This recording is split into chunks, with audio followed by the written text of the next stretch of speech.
Está escrito assim na santa palavra do Senhor: vivei, acima de tudo, por modo digno do Evangelho de Cristo, para que, ou indo ver-vos, ou estando ausente, ouça, no tocante a vós outros, que estáis firmes em um só espírito, como uma só alma, lutando juntos pela fé evangélica, e que em nada estáis intimidados pelos adversários.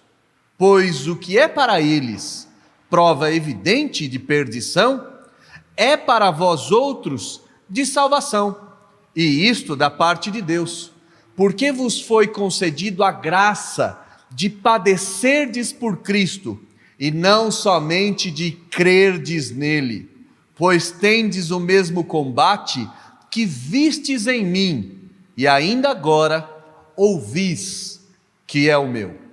Vamos orar mais uma vez?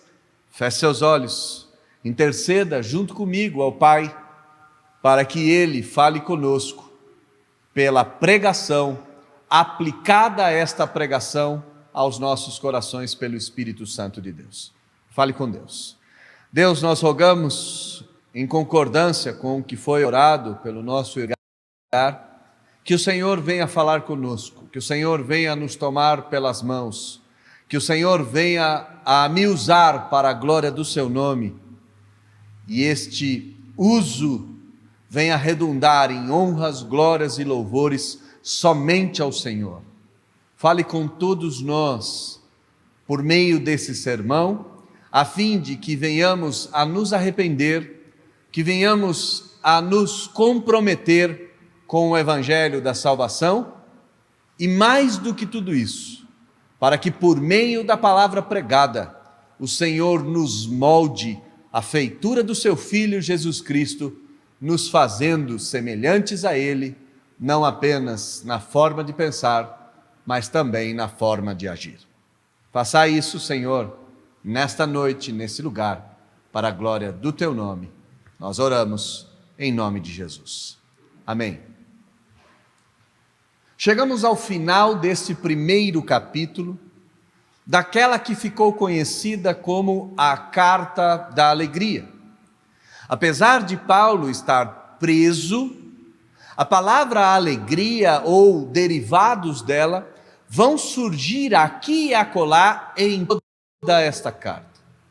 Paulo quer transmitir àquela igreja que ele havia fundado, que a despeito das circunstâncias, o crente deve viver em fé, para a glória de Deus em Cristo Jesus, e de forma alegre e constante. O que Paulo talvez esteja ensinando a esta igreja é que toda a igreja, todo crente, nada mais são do que peregrinos nessa terra. Estamos de passagem aqui, temos um destino final, um destino que nos fora manifestado pelas Escrituras, e esse destino não está aqui. Aliás, aqui, neste espaço-tempo, o que nós temos é um misto de angústia, de sofrimento, de perseguição e de dor. Mas como somos cidadãos do céu, como somos formados, pautados, instruídos pelo Evangelho, nós temos motivos de sobra para nos alegrarmos. Essa é o quarto sermão nesse primeiro capítulo. O primeiro sermão que nós meditamos foi a alegria no Evangelho. O Evangelho é gerador de alegria. A segunda mensagem foi o triunfo do Evangelho. Nós podemos viver alegres no Evangelho porque ele triunfará, e esse triunfo se dá tanto na vida quanto na morte. Vida e morte devem ser encaradas da mesma forma, numa perspectiva evangélica, E Paulo nos ensina que tanto viver quanto morrer é Cristo. Hoje nós veremos como que se dá esta vida no Evangelho. E o tema da nossa meditação, como peregrinos nessa terra, em direção à Nova Jerusalém, nessa terra em que sofrimentos, angústias e dores estarão ao nosso redor, nessa terra em que nós viveremos até o dia em que as trombetas soarem, o tema é como viver uma vida digna do Evangelho. Pode sintetizar: uma vida digna do Evangelho. Paulo começa instruindo a sua igreja, a igreja que ele outrora fora o pastor, como o que Deus requer dessa igreja. A requisição de Paulo, a instrução de Paulo, a exortação de Paulo, nada mais é do que um reflexo daquilo que Deus requer, daquilo que Deus instrui e daquilo que Deus dirige à sua igreja. O que Deus requer dos membros da igreja de Cristo? Qual é a exortação que Deus impõe sobre a igreja dele nessa terra? Versículo de número 27 nos dá esta resposta: vivei, acima de tudo, por modo digno do Evangelho de Cristo. Pois bem, somos peregrinos nessa terra. Estamos em direção ao nosso destino, em direção à Nova Canaã, em direção à Nova Jerusalém. Mas devemos, nessa trajetória, eu e você e todos os crentes, de forma imperativa, viver acima de todas as coisas, de maneira digna do Evangelho de Cristo. Essa é uma ordem dada a todos nós, e nós não podemos inverter a ordem das coisas acima de todas as coisas, como prioridade máxima, como exortação maior. Eu e você temos que viver de forma digna do Evangelho de Cristo. Mas antes de instruir, de demonstrar o que é viver de forma digna, eu creio que seja interessante nós pararmos e pensarmos no que é o Evangelho de Cristo. O que é a boa nova de Cristo? A boa nova de Cristo, a boa notícia de Cristo, é que Deus estava redimindo o mundo pela morte do seu Filho. Aquilo que nos levou para uma vida de sofrimento, isto é, o pecado, a queda dos nossos pais, retratada lá em Gênesis 3, aquela promessa de que um filho, um menino pisaria e esmagaria a cabeça da serpente, foi cumprida em Cristo Jesus. A boa notícia da vitória da guerra contra a morte, contra o pecado, contra a antiga e velha serpente e contra o mundo. O Evangelho é a história da redenção. O Evangelho é a história de Deus, que criou o homem à sua imagem e semelhança, e que este homem gera uma ruptura com Deus, se mostrando rebelde. No entanto, o amor de Deus triunfa a rebeldia humana quando Deus envia o seu Filho no cumprimento da promessa para morrer por todo aquele que nele crê. A morte de Jesus e sua consequente ressurreição é exatamente a boa notícia. Nós fomos inseridos à videira verdadeira por uma atitude graciosa do Pai, que abriu os nossos olhos, gerando fé salvífica em nós e nos fazendo confessar que Jesus Cristo é o Senhor. O Evangelho é essa boa notícia, e eu e você fomos inseridos, enxertados nesse Evangelho por uma atitude graciosa, unilateral do Pai, por meio da morte do Filho, aplicada a nós pelo convencimento do Espírito, e nos fez ser cidadãos do céu. Devemos viver como cidadãos dessa pátria celestial. Devemos viver como cidadãos dignos deste evangelho que nos salvou. Esta ordem é uma ordem sine qua non para toda a igreja.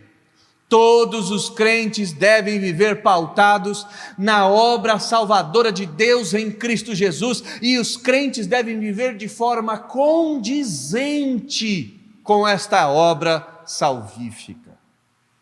Não dá para se dizer salvo pelo Evangelho de Cristo, participante do reino de Deus, peregrino em direção à nova Canaã, sem antes viver aqui e agora como membros desse corpo chamado igreja.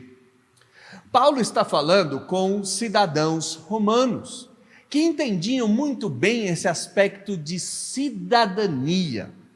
O que Paulo está instruindo é que esses filipenses, que entendiam como era ser e viver como um cidadão romano, deveriam aprender a viver e a ser cidadãos do reino de Deus, ou em outras palavras, partícipes do Evangelho de Cristo. Você é cidadão do nosso país e você sabe quais são as regras para se viver no nosso país. E de acordo com cada país, o conjunto de leis é modificado, e para você viver em outro lugar, você precisa se adaptar a esse conjunto de leis para no futuro pedir a sua cidadania.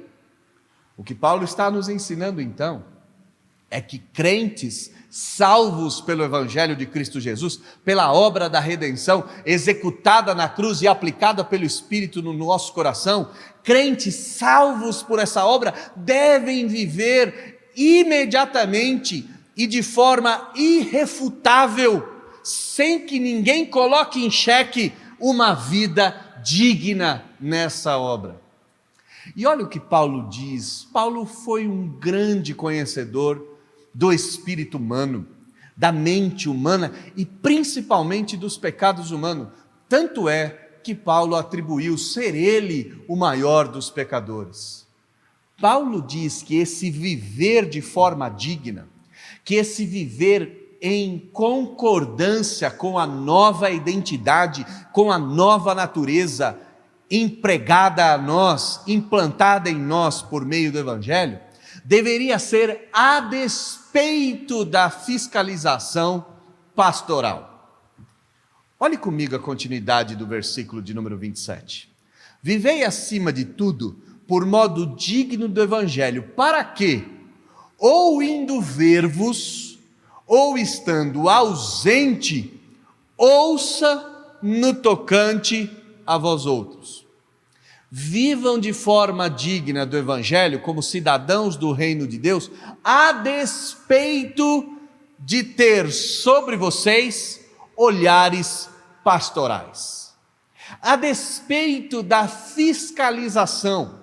O que Paulo está dizendo é que esses crentes de Filipos, e consequentemente os crentes daqui da Igreja Presbiteriana da Capela e aqueles que estão me ouvindo e me assistindo, devem viver como cidadãos do reino, independente de ter os olhos de fiscalização dos seus líderes eclesiásticos. E este momento se enquadra perfeitamente no momento em que eu e você estamos vivendo.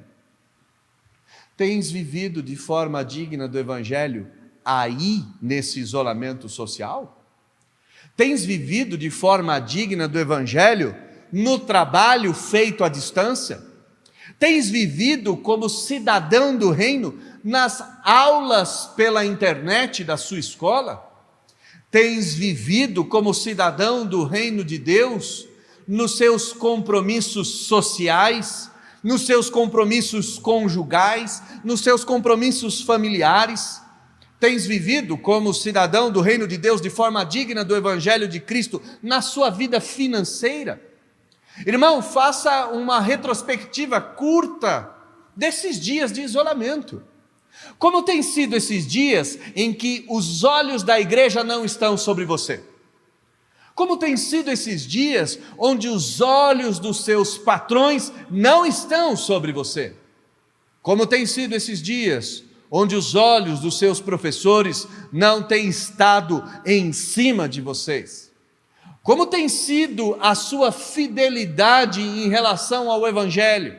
A sua fidelidade em relação à Bíblia, a sua fidelidade em relação às devocionais, a sua fidelidade em relação a dízimos e ofertas, e eu poderia gastar o meu latim aqui com exemplos e mais exemplos. Tens vivido conectado com Deus ou tens vivido como se nunca o tivesse conhecido? Os programas de televisão que tanto lhe apetecem, nesses dias, o que é que lhe tem instruído ou acalentado a alma? Quais são os seus programas prediletos neste momento de quarentena? Paulo está preso, está distante dessa igreja. Ele não pode ver com os seus próprios olhos como andam esses crentes, mas ele pode ouvir a história do testemunho desses crentes lá na prisão. Então Paulo diz: independente dos meus olhos estarem aí, vivam de modo digno, pois se vocês viverem como cidadãos do reino, eu vou ouvir. A história de vocês chegará aos meus ouvidos, mas eu creio que o que Paulo está dizendo, que é muito maior a tudo isso, é que todo crente que crê no Evangelho da salvação de Jesus Cristo, deve viver uma vida corum Deo, ou em outras palavras, deve viver uma vida diante de Deus. Eu e você estamos todos esses dias, desde o primeiro dia em que nos foi imposto esse isolamento social, eu e você não deixamos de viver um só minuto diante dos olhos prescrutadores do Senhor nosso Deus. Estamos diante dele, estamos defronte a ele, estamos junto dele em todas as circunstâncias do nosso dia a dia. Vivam, irmãos queridos, é um imperativo, é uma ordem, vivam assim mesmo, acima de tudo, acima de todos os seus compromissos, como se estivessem diante de Deus, pois estão, de maneira digna do Evangelho, como salvos por ele, quer os olhos dos homens lhe vejam, ou quer os olhos dos homens não lhe vejam, porque o que importa no fim das contas, não é exatamente os olhos dos homens, o que importa é o que somos diante dos olhos de Deus. O que é então viver de forma digna? Como que eu posso mensurar se de fato estou vivendo de forma digna? Se no último sermão nós entendemos que o viver é Cristo, o que então significa nos pormenores viver a Cristo? O que significa viver dignamente Cristo, pautado no Evangelho de Cristo? Quais são as características que demonstram se eu e você de fato vivemos Cristo? Olhe comigo a continuidade do texto. Para que, versículo 27, ou indo ver-vos, ou estando ausente, ouça no tocante a vós outros, que estáis firmes em um só espírito, como uma só alma. A preocupação de Paulo aqui era que esta igreja, esse ajuntamento de eleitos, se mantivesse coeso e coerente. E eu preciso recordar com você o nascimento dessa igreja. Você deve se lembrar comigo que a igreja de Filipos nasceu quando Paulo teve uma visão e chamado por um varão macedônio que dizia: passa para cá e nos ajuda, com as portas fechadas pelo Espírito na Ásia Menor, é obrigado para atravessar para a Europa. Paulo então desembarca em território europeu. A primeira cidade, que era uma cidade importante, a primeira do distrito, era Filipos. Paulo chega na cidade de Filipos e não há sinagoga naquela cidade. E isso é muito fácil de entendermos, pois essa era uma cidade povoada por soldados romanos aposentados. O que existiam talvez fossem mulheres judias. E Paulo fica sabendo que as mulheres se reúnem à beira de um lago, à beira de um riacho. Então Paulo e Silas vão até aquele lugar, e lá naquele lugar a Bíblia nos diz que o Espírito de Deus abriu o coração de Lídia para que ela cresça.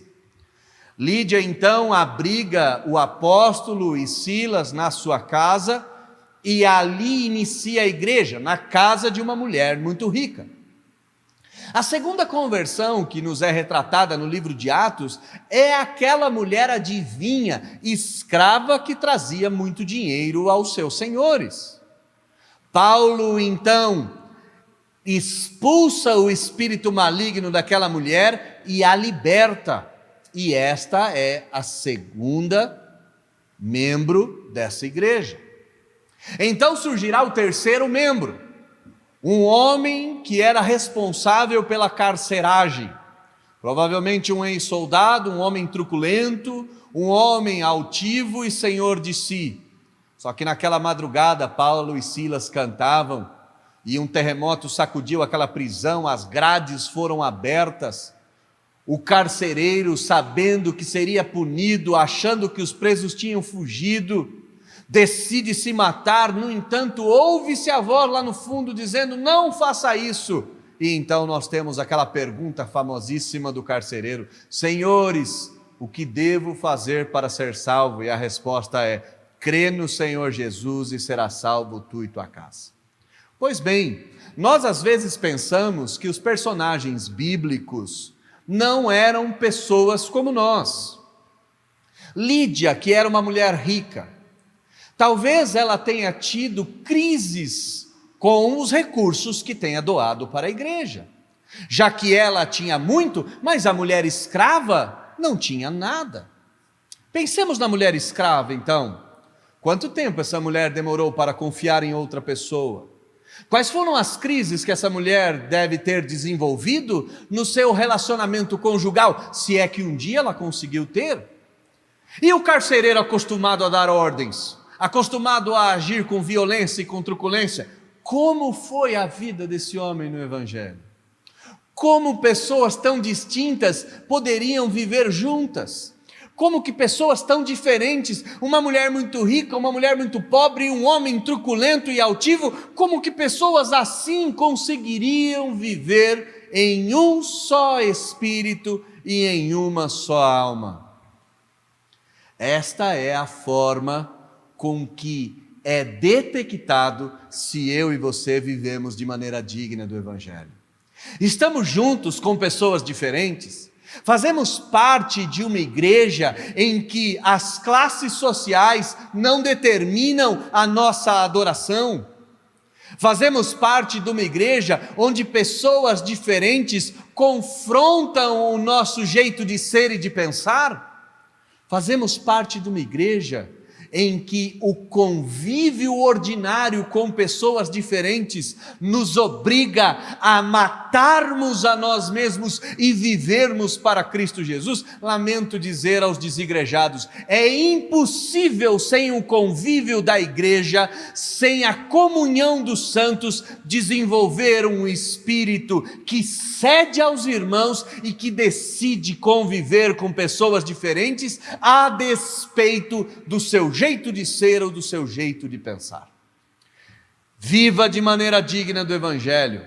E a primeira característica dessa vivência é fazer parte de um ajuntamento com pessoas distintas, sem que você queira desenvolver nessas pessoas o seu jeito de pensar. Aliás, o que Paulo diz é que eu e você devemos viver junto com pessoas diferentes, em um só espírito e uma só alma, tendo uma corda de amarra, isto é, a firmeza doutrinária do Evangelho.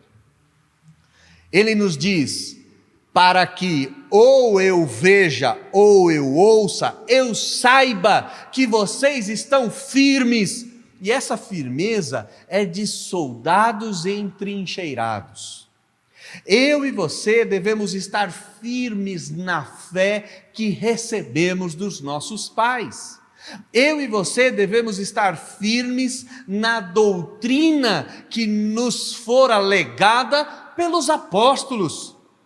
Alguns dizem que doutrina é alguma coisa chata, ou que doutrina esfria o crente. Lhe digo que doutrina não é nem um pouco desinteressante, e muito menos a doutrina serve para nos esfriar. A doutrina serve para nos confrontar, e nos confrontando, nos alicerçar no Evangelho. E alicerçados no verdadeiro Evangelho, eu posso ter o mesmo espírito e a mesma alma, viver em comunidade, em conformidade com pessoas diferentes em todo o tempo, até a volta de Jesus Cristo. Vivam de maneira digna do Evangelho. E a primeira característica daqueles que vivem de maneira digna do Evangelho é que eles estão firmados na doutrina, e essa firmeza é tamanha que eles conseguem viver junto a outros irmãos, mesmo esses irmãos sendo completamente diferentes de si mesmos. Segunda característica. E eu gostaria de sugerir a você que, à medida que nós olhamos para cada uma dessas características, olhássemos para a nossa vida e detectássemos se as temos ou não. Segunda característica. Ainda, versículo de número 27. Lutando juntos pela fé evangélica. Nós somos acostumados a lutar contra alguma coisa. E isso é facilmente detectável nas redes sociais. Nosso posicionamento político é contra alguma coisa. Nosso posicionamento esportivo é contra algum outro time. Nosso posicionamento costuma ser pautado em contrariedade a outras coisas. E nós nos armamos contra isso. Nós formulamos argumentos, nós conhecemos a história do nosso adversário, a fim de termos ferramentas e armas suficientemente grandes e boas para atacá-los. Mas o que Paulo está dizendo aqui não tem um aspecto apenas de combate contra o erro, mas tem um aspecto de defesa da verdade. Ele nos diz: vivam acima de todas as coisas de maneira digna do Evangelho, independente se alguém estiver olhando e vendo a vida de vocês. E esse viver de maneira digna é estar firmado na doutrina, a ponto de abrir mão das suas predileções para viver com pessoas diferentes. E enquanto você vive com essas pessoas, ambos lutam em prol da fé evangélica. Quais foram as últimas postagens sua na internet a favor do Evangelho de Cristo? Quando foi que a última discussão sua no grupo familiar foi pela honra de Cristo? Quando foi que você se levantou em defesa da cruz vazia e se levantou em defesa da sã doutrina diante dos seus amigos, diante dos seus familiares, diante até mesmo daqueles que zombam da fé evangélica? Nós devemos lutar contra, mas nós devemos aprender a lutar a favor da fé que de uma vez por todas foi dada aos santos. A ideia aqui, se a primeira ideia é estar entrincheirado, firme na verdade, a segunda ideia é defender essa posição da verdade, custe o que custar. E irmãos, pensemos numa fortaleza, numa muralha. Se essa muralha tiver um ponto fraco, será exatamente aí que os nossos inimigos concentrarão os seus ataques. Não basta guardar e defender a sua posição, é necessário lutar junto com outros irmãos para que juntos defendamos a fé que nos fora outorgada. Quer saber se tem vivido de forma digna do Evangelho? Estais firmes na doutrina? Tem lutado pela fé evangélica? Tem se unido a irmãos diferentes de você, no mesmo espírito e na mesma alma? Se sim, tens vivido de maneira digna do Evangelho da salvação. Se não, esse sermão lhe serve para lhe trazer a realidade. Mas Paulo coloca um terceiro aspecto. Versículo de número 28, e que em nada estais intimidados pelos adversários. O contexto aqui de Paulo é um contexto plural de adversários.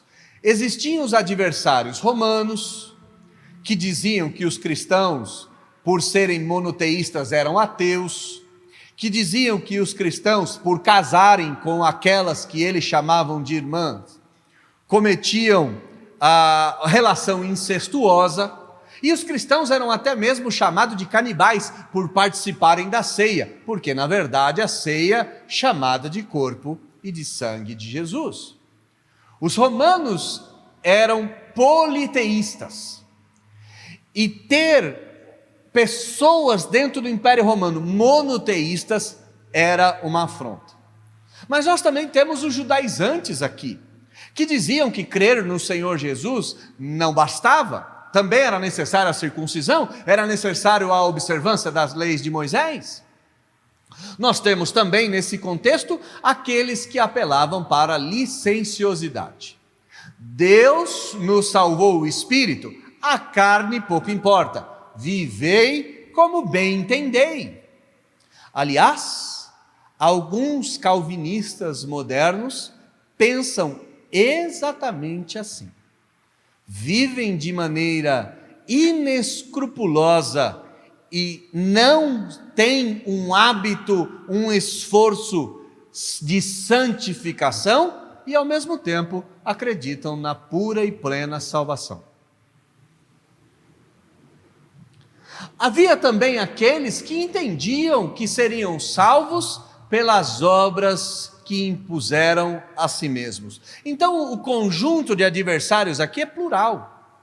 Nós poderíamos aumentar esse conjunto se trouxermos esse texto para o nosso cotidiano. Um chefe que não admite que você fale de Jesus.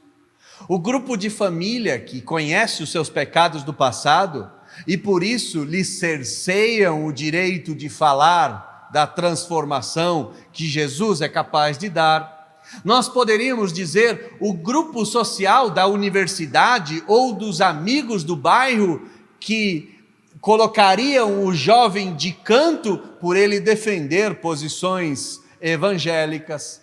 Nós poderíamos dizer que posições em prol da família, em prol do direito à vida, não estão tão na moda no mundo em que vivemos. Muitos são os adversários que estão ao nosso redor. Eu poderia inclusive dizer que o maior adversário que nós estamos enfrentando é essa guerra de narrativas oriunda das redes sociais e do debate político, que aflige a nossa alma, nos gerando medo. Agora, irmãos, Paulo nos diz: vivam de maneira digna do Evangelho. Viver de maneira digna é estar firme na fé, é estar lutando pela fé junto com outros irmãos, e em nada, em circunstância alguma, estar intimidado pelos adversários, sejam eles quais forem. Notícias de guerras e rumores de guerras não devem lhe paralisar. Nem mesmo notícias da calamidade que uma pandemia tem a possibilidade, tem a potencialidade de gerar, devem lhe intimidar. Aliás, Paulo nos ensinou que a sua prisão, a sua cadeia, a sua situação intimidatória foi utilizada para a pregação do Evangelho da salvação. Não tenha medo dos inimigos que estão ao seu redor, não seja intimidado, não se acovarde diante dos homens. Saiba, meu irmão querido, que crentes que viveram antes de você, nesses 2000 anos de história evangélica, padeceram pelas mesmas tribulações, foram perseguidos socialmente, foram perseguidos politicamente, foram perseguidos ideologicamente, tiveram medo de pestes, de guerras, tiveram medo da morte, mas acima de tudo, avançaram em direção aos desafios.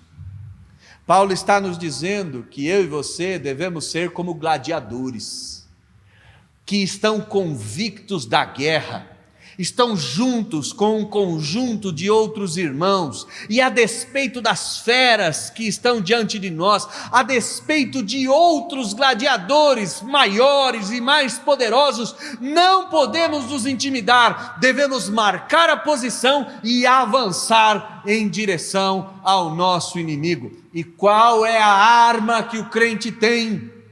A arma que todo crente tem, e ela tem se mostrado infalível pela experiência, mas mais ainda, infalível pela certeza da palavra de Deus. A pregação do Evangelho nunca volta vazia. Essa é a arma que eu tenho, essa é a arma que você tem, essa é a espada de dois gumes, cortante e mais penetrante, a ponto de penetrar o impenetrável, de dividir o indivisível, de ir em locais que nada e nem ninguém é capaz de adentrar. Vivam de maneira digna do Evangelho, estejam firmes na doutrina, na fé, defendam essa doutrina lado a lado com outros irmãos, convivam com eles e lutem com eles, e não se intimidem diante das más notícias do mundo, pois Paulo nos diz: o que é prova evidente de perdição para eles, para vocês é prova de salvação. Ser perseguido, ter adversários, ter inimigos, quando se defende a fé evangélica, é uma das características de que somos salvos e pertencemos ao reino de Deus. É impossível um cidadão do reino não gerar inimizades nessa terra. É impossível aquele que não nasceu de novo, não gerar algum tipo de desconforto naqueles que estão mortos nos seus delitos e pecados. Um crente com uma vida santa, vivendo em comunidade, em comunhão uns com os outros e com Deus, em si mesmo é uma afronta para esse mundo caído, para esse mundo vil, para esse mundo mau. O que para eles, aqueles que perseguem a igreja, como Paulo, Paulo, como perseguidor da igreja, era prova de perdição, mas todos aqueles que Paulo perseguia era prova cabal e evidente de que eles pertenciam a Deus e seguiam o evangelho de Cristo. Paulo está dizendo: eu estou preso aqui em Roma, e a perseguição que está em volta de mim, que está sobre mim, que me sobreveio, é a prova de que essas pessoas, esses perseguidores estão perdidos, mas é o selo indelével e impossível de ser retirado de que eu pertenço a Deus e fui salvo por Deus. Quando não estamos vivendo debaixo de nenhum tipo de perseguição, devemos olhar para o nosso tipo de conversão. Se não há em nós nenhum tipo de afronta, talvez nós estejamos vivendo em conformidade com o mundo. E aliás, é isso que tem angustiado a minha alma. Os crentes perderam o direito à fala, porque vivem exatamente como as demais pessoas do mundo. E até mesmo a igreja, na tentativa de se tornar contemporânea, na tentativa de se tornar um agente de influência, transformou o culto num show circense, transformou a fé numa mercadoria, transformou a igreja numa comunidade, transformou pastores em coaching e destruiu o evangelho de Cristo, a ponto do evangelho de Cristo não suscitar em lugar nenhum tipo de inimizade. Devemos voltar à fé antiga dos crentes que eram chamados de demônios, dos crentes que eram chamados de bodes, dos crentes que eram chamados de bicho e que andavam com a Bíblia debaixo do braço, mas não retrocediam em seus valores, em seus princípios, e não retrocediam diante da afronta. A saída para o evangelho não é se aculturar, a saída do evangelho é confrontar a cultura, e quando a cultura nos tacar pedras, permanecermos firmes e de pé diante do Senhor nosso Deus. E esta é marca de salvação para nós e de perdição para eles. Deus deixa uma marca na igreja, e essa marca na igreja é a marca da perseguição. Aliás, o que Paulo diz: sofrer pelo evangelho é graça de Deus. Olha que coisa linda esse versículo de número 29. Porque vos foi concedido a graça de padecer por Cristo, a mesma graça que lhe salvou, versículo de número 29. Querido, eu não sei se você crê dessa forma, mas a Bíblia nos ensina, e você deve se render às Escrituras, que a salvação não é sua. Você foi salvo por Cristo, sem Ele nada, você e nem eu e nem ninguém pode fazer. Fomos salvos porque Deus quis nos salvar, nos elegendo antes da fundação do mundo, colocando o nosso nome no livro da vida e selando o livro da vida. Somos salvos por Deus, pela graça de Deus, de forma imerecida, antes da fundação do mundo, e nada nem ninguém poderá nos tirar da mão do nosso Salvador. Jesus Cristo disse: nenhum eu perdi, a não ser aquele que estava predestinado para a perdição, Judas Iscariotes. Salvação evangélica é graça. Você aceita Jesus porque primeiro Jesus lhe convence. Você se rende ao Senhor Jesus porque primeiro Jesus lhe ama. Seus olhos são abertos e você é retirado da morte espiritual e trazido para o reino de Deus, comprado como um escravo que não podia opinar, e a partir daí seu coração domado se rende a Jesus. Isto é graça para crer nele. Paulo diz: a salvação vos foi dada por graça. Mas há um segundo aspecto que também foi dado por graça. Versículo de número 29, porque vos foi concedido a graça de padecer por Cristo. A mesma graça que te salvou, te chama para sofrer em nome do Evangelho.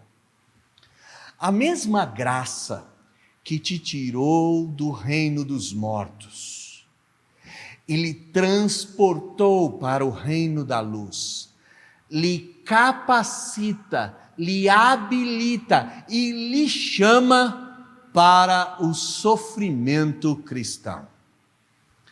Lembre-se que todo aquele que quiser vir após o Senhor Jesus deve tomar a sua cruz.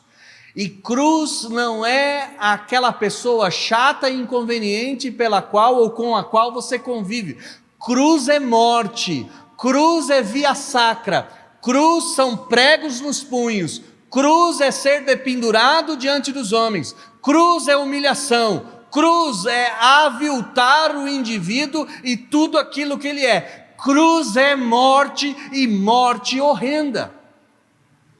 Todo aquele que quer participar, que quer viver de forma digna, deve ter como consciência que a graça que nos salvou é a mesma graça que nos chama para carregarmos a nossa cruz.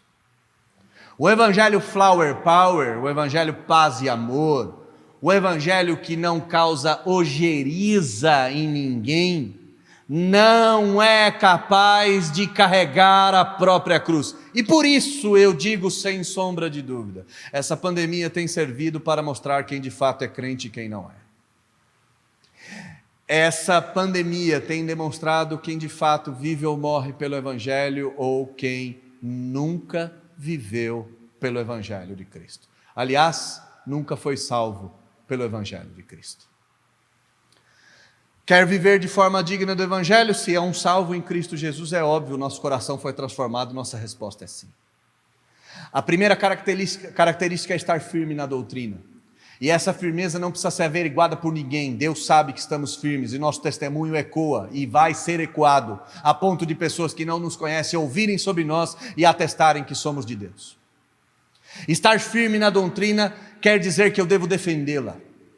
Devo defendê-la e diante dos meus inimigos não posso me intimidar. Aliás, se os meus inimigos me intimidarem, isso não é marca da minha salvação. Mas se os meus inimigos gerarem em mim coragem para avançar sobre eles, isso é uma característica da salvação da parte de Deus.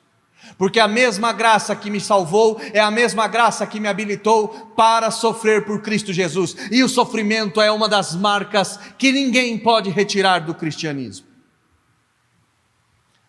E talvez você se pergunte, como? Quais exemplos? Quem pode nos ensinar esse sofrimento? Pastor, eu estou entendendo que viver de forma digna do Evangelho tem essas características, mas na questão de sofrimento eu não sei muito bem como é que isso se dá, eu não sei muito bem como é que isso se executa. Paulo, antecipando a pergunta, responde no versículo de número 30.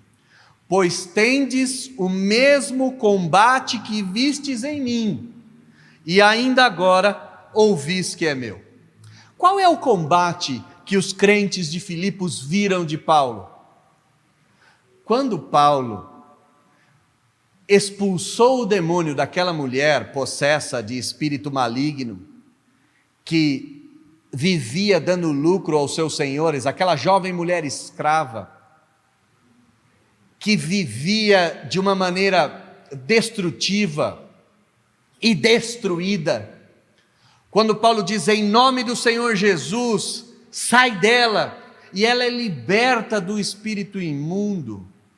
A Bíblia nos diz que a multidão, incentivada pelos donos daquela escrava, tomam Paulo e Silas pelas mãos, e Paulo e Silas são açoitados, apanham de forma pública. Toda essa igreja viu a prisão de Paulo e de Silas. Aliás, toda essa igreja viu Paulo sendo algemado, levado à prisão. Toda essa igreja viu o testemunho da conversão do carcereiro. O que Paulo está dizendo é que a minha vida de sofrimento, que vocês bem viram, é o exemplo que vocês precisam seguir. Quando aquela multidão tomou conta de Paulo e Silas, como cordeiros mudos levados ao matadouro, não responderam e presos naquela noite, cantaram, louvaram e pregaram. Se o testemunho de Paulo não lhe basta, lhe apresento o testemunho de Cristo. Cristo se entregou e morreu em favor de pecadores. Mesmo diante da morte dos seus acusadores, Cristo Jesus roga ao Pai que o perdão estivesse sobre eles. Cristo Jesus é o maior exemplo de sofrimento que eu e você podemos ver. E se somos cristãos, se somos seguidores de Cristo, somos imitadores de Cristo. Se perseguiram ao Mestre, perseguirão a nós outros. Se fizeram mal ao Mestre, farão a nós outros. E isso nada mais é do que galardão para cada crente que sofre em nome do Evangelho de Jesus Cristo. Essa igreja tinha visto Paulo sofrer, e essa igreja está recebendo a carta com um relato do sofrimento de Paulo.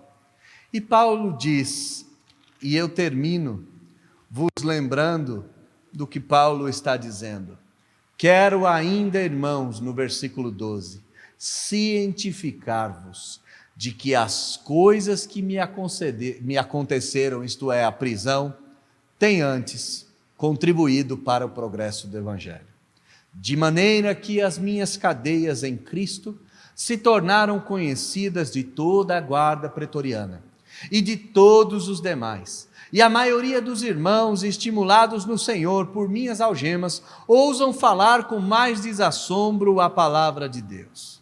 Alguns, efetivamente, proclamam a Cristo por inveja e porfia, outros, porém, o fazem de boa vontade. Estes por amor, sabendo que estou incumbido da defesa do Evangelho. Aqueles, contudo, pregam a Cristo por discórdia, insinceramente julgando suscitar tribulações às minhas algemas. Todavia, que importa? Uma vez que Cristo, de qualquer modo, está sendo pregado, quer por pretexto, quer por verdade, também com isso me regozijo. Sim, para sempre e sempre me alegrarei. O exemplo de Paulo, irmão, pode te ensinar e te instruir o que é sofrer e como sofrer. O exemplo de Cristo, mais ainda, lhe ensina que parte do sofrimento de Cristo, graciosamente, foi deixado para você. Foi deixado para mim e para você. E compete a nós, os crentes, vivermos de forma digna do Evangelho. Vivermos Cristo e morrermos Cristo. E viver de forma digna é travar o bom combate, lutar a defesa do Evangelho, firmes com irmãos e com irmãs, e mesmo enfrentando desafios incalculáveis, devemos saber que essa é a marca da nossa salvação. E se sofrermos no meio desses desafios, não devemos nem sequer nos queixar, porque de fato, graciosamente foi-nos dado a oportunidade de juntos, eu e você, com Ele, com Jesus, participar. As chagas de Cristo, parte delas, devem ser experimentadas pelo corpo de Cristo, isto é, a igreja. Termino aqui simplesmente dizendo, a vida digna do Evangelho, a vida que vale a pena ser vivida pelo Evangelho, é uma vida pautada na doutrina, que defende a boa fé e que combate o bom combate. Que Deus me ajude, que Deus te ajude, que Deus nos ajude a vivermos dignamente o Evangelho da nossa salvação.